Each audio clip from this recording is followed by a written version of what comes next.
Sanepar com uma queda de mais de 31% das cotações desde o início do ano, e ela reportou recentemente o seu resultado do segundo TRI de 2026, reportando prejuízo nos resultados. Eu vou explicar nesse vídeo todo o contexto em relação a esse resultado, também vou mostrar que pode ser muita manchete esse prejuízo, também vou mostrar preço-teto, dividendos e retorno total esperado. Então, sem enrolação, vamos para o vídeo. Lembrando que nada desse vídeo é uma recomendação de investimentos e eu já deixo aqui o convite para você se inscrever nesse canal para não perder nenhum dos próximos vídeos. Temos aqui o histórico de atendimento da parte de água e esgoto da Sanepar, onde atualmente ela já possui 100% de distribuição de água para o estado do Paraná e 82,9% em esgoto. E eles pretendem até 2033 chegar na faixa de 90%, por isso os altos investimentos atualmente. No resultado operacional da companhia, na parte de água, tivemos volume medido aumentando na ótica trimestral em 5% e na ótica semestral em 3%. O volume faturado também teve um grande aumento e novas ligações teve um aumento de 0,7%. Então isso aqui faz um efeito composto no resultado da companhia. E na parte de esgoto também teve aumento de volume nesse período, volume faturado e também novas ligações. E quem assistiu meu vídeo sobre Copel, a Copel fala que naquele segundo TRI de 2026 tivemos uns efeitos no Paraná, como altas temperaturas, que afetaram diretamente esses resultados da companhia. Então, isso também afetou a Sanepar em relação à quantidade de volume devido às altas temperaturas no estado do Paraná no segundo TRI de 26. Olhando para o resultado operacional da companhia, veio muito bom, crescimento na receita de água em 10%, de esgoto em 12,6%, nas óticas semestrais em 8,7% e 11% de crescimento. Quando olhamos para o total da receita operacional, cresceu em 11,3% na ótica anual e 9,4% na semestral. Então a Sanepar ainda continua com um elevado crescimento dos seus resultados, olhando para o curto prazo. Os custos também seguem extremamente controlados. Quando olhamos para o subtotal desses custos, eles cresceram em 0,3% em relação ao segundo TRI de 2025 e teve uma queda de 5,3% em relação aos 6 meses de 2025. Obviamente, tivemos alguns efeitos não recorrentes nesse balanço também, com a provisão do passivo regulatório em relação àquele recebimento dos precatórios que voltaram atrás devido à decisão da GEPAR. Então, com isso, tivemos aqui alguns custos totalmente não recorrentes no balanço. Vamos olhar principalmente a linha do subtotal, que não tem esses não recorrentes. Isso também afetou o resultado da empresa. Quando olhamos para a receita líquida, 11,5%, como eu já destaquei. O EBITDA da companhia teve queda, mas vamos lembrar que aqui não é o resultado ajustado. Quando olhamos para a queda, foi por conta do passivo regulatório que teve que ser lançado nesse balanço devido àquela decisão da AGEPAR de voltar em relação aos precatórios e esses precatórios serem usados para descontos nas tarifas de água e esgoto. Então, com isso, teve queda no EBITDA e, obviamente, o passivo regulatório bateu no lucro líquido. Observe a quantidade de passivo regulatório que entrou na última linha aqui da companhia, e isso fez com que a companhia tivesse um prejuízo contábil, 505 milhões. Mas isso não quer dizer que ela teve realmente um prejuízo, é apenas na ótica contábil. Em relação às provisões do passivo regulatório, aumentou em 404%, decorrente do registro no segundo TRI de 26 de provisão complementar para a totalização de 100% do passivo regulatório, em função da decisão da AGEPAR, que determinou a destinação integral dos recursos em favor à modicidade tarifária.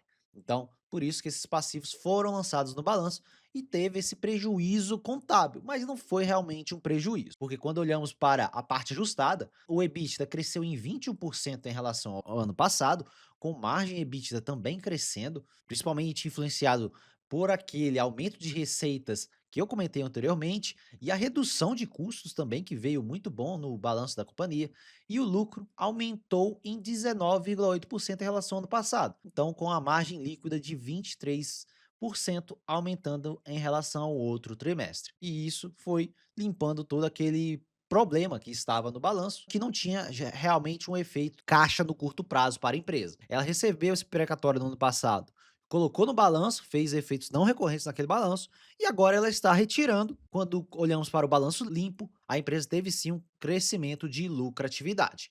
E olhando para os 6 meses de 26, o EBITDA cresceu em 37% em relação ao ano passado, principalmente devido ao crescimento da receita líquida naquele período de 9,6% e redução de custos nesse período, o lucro cresceu em 42% em relação ao ano passado, tirando todo aquele passivo regulatório. Aqui está o lucro real da empresa, que teve aumento de lucratividade. Não vamos se atentar muito a essas notícias. Quando olhamos para os investimentos da companhia, tiveram um crescimento de 4,8% em relação aos 6 meses do ano passado. E temos aqui o crescimento do volume de investimentos. E a composição dos investimentos foram 35% para água, 55% para esgoto e o restante para outros serviços. E temos aqui os investimentos para 2025 a 2029 para o próximo ciclo de revisão tarifária da Sanepar, que deve acontecer lá em 2028 para 2029. A Sanepar estima investir 2,5 bilhões anualmente de 2026 a 2029. Ao total serão 11 bilhões, quase 12 bilhões em investimentos aqui na companhia, e isso por conta da revisão tarifária que vai acontecer provavelmente em 2029. Reconhecendo essa base de ativos regulatórios, vai ter sim uma nova revisão tarifária positiva na companhia, aumentando as receitas da empresa. Quando olhamos para o endividamento da companhia, percebemos que a dívida caiu, a dívida líquida, porque esse precatório está no caixa da empresa ainda, ele está se desfazendo aos poucos, então tecnicamente a companhia não teve tanto prejuízo com essa medida. Obviamente que era melhor estar com isso no caixa e distribuindo os proventos ou usando para investimentos, mas eles conseguem deixar essa dívida mais baixa no curto prazo. Eles também conseguem ter ali um resultado financeiro positivo, que foi positivo também no balanço, por conta desse dinheiro que está no caixa da empresa. Com a alavancagem em 1,0 vezes de dívida líquida sobre EBITDA, uma queda de 0,7 vezes por conta desse dinheiro dos precatórios. Um fato bem interessante é a geração de caixa e conversão do EBITDA, que chegou a 95% nesse trimestre. Então, basicamente, 95% daquele EBITDA que você vê virou caixa na empresa. Então, esse é um indicador muito bom aqui no curto prazo para a companhia. Então, ela continua sendo uma forte geradora de caixa. O custo da dívida fica em 12%. E grande parte da dívida está atrelada ao índice TR e IPCA. Amortização da dívida, 5% da dívida está para 2026, 15% para 2027, algo mais apertado aqui na companhia, mas está tudo tranquilo, e o restante da dívida está alongada a partir de 2031. Então, perfil da dívida bem tranquilo aqui na Sanepar. E quando olhamos para o fluxo de caixa, observem aqui o fluxo de caixa também mostrou esse passivo regulatório com aumento nos passivos em 815 milhões nesses 6 meses de 2026, devido a essas provisões do passivo regulatório. Então, no final das contas, o caixa da empresa ainda continua bem grande, na faixa de 4,6 bilhões de reais, porque grande parte daquele volume ainda está no caixa da empresa. Então, meio que ela vai ganhar aqui por conta de juros. No final das contas, não foi tão ruim assim. Em relação a dividendos, a Sanepar no primeiro semestre, ela cancelou os seus dividendos devido a essa decisão em relação aos precatórios. Provavelmente vai ter sim o dividendo do segundo semestre de 2026, mas esse dividendo do primeiro semestre foi cancelado por conta dessa decisão da AGEPAR. Então isso já fez com que a companhia não pagasse esses dividendos, e faz sentido por conta que para não tirar esse dinheiro de caixa no curto prazo e pelo menos ganhar alguma coisa com esse problemão todo que parecia algo bom e virou um problemão, então uma confusão toda aqui na Sanepar. Em geral, a Sanepar paga semestralmente, em junho e em dezembro de cada ano. Então é bem provável que ela vá anunciar sim um JCP para dezembro, porque com o JCP ela consegue ter benefícios tributários, lançando isso como despesa no balanço. Provavelmente deve ter sim um JCP para o final do ano. Não sei se vai ser muito grande por conta de todos esses problemas, mas deve sim ter alguma quantia. E quando olhamos para o que o mercado espera para os resultados da companhia, vamos lembrar que o mercado sempre tira esses efeitos tão recorrentes, porque eles sabem que não vão acontecer novamente. O mercado estima um lucro na faixa de 1,7 bilhões, o PVP da companhia fica em 0,7, porque o ROI está abaixo do custo de capital. O ROI da companhia, nessa lucratividade, ficaria em 12,91%. Por isso que o PVP fica abaixo de uma vez. 30% de payout, que é o estimado em geral na companhia, 5,6% de dividend yield, e o PL em 5,39. E o lucro projetado para o ano que vem é de 1,8 bilhões de reais, o PVP fica em 0,64 e o dividendo 5,89% e o PL em 5 vezes aqui na Sanepar. Quando olhamos para o histórico do PVP, o PVP em geral da companhia fica aqui na faixa de quase uma vez, mas vamos lembrar que isso depende também das taxas de juros e de quanto o ROI da companhia está acima do custo de capital. Porque essa faixa de 1 a 1,72 de PVP só vai acontecer em momentos que a companhia reporta mais rentabilidade do que a comparação com o custo de capital no período. Olhando para preço teto de dividendos, meu último vídeo de Sanepar eu falava que ela poderia cair mais nas cotações por conta desses problemas que aconteceram. Todo mundo precificou a empresa com o precatório, agora que não tem mais, vai ter que tirar, o mercado vai ter que descontar tudo isso de volta. Então, eu lembro que no último vídeo a empresa estava nos 7,30 mais ou menos e já caiu para 6,25, olhando para a preferencial. Então, com isso, nós temos 5% para 2026 e 2027 em relação a dividendos. PL projetado fica de 5,72 a 5,25. Meu preço teto é de R$ 6. Eu não vejo ainda tanto desconto da Sanepar.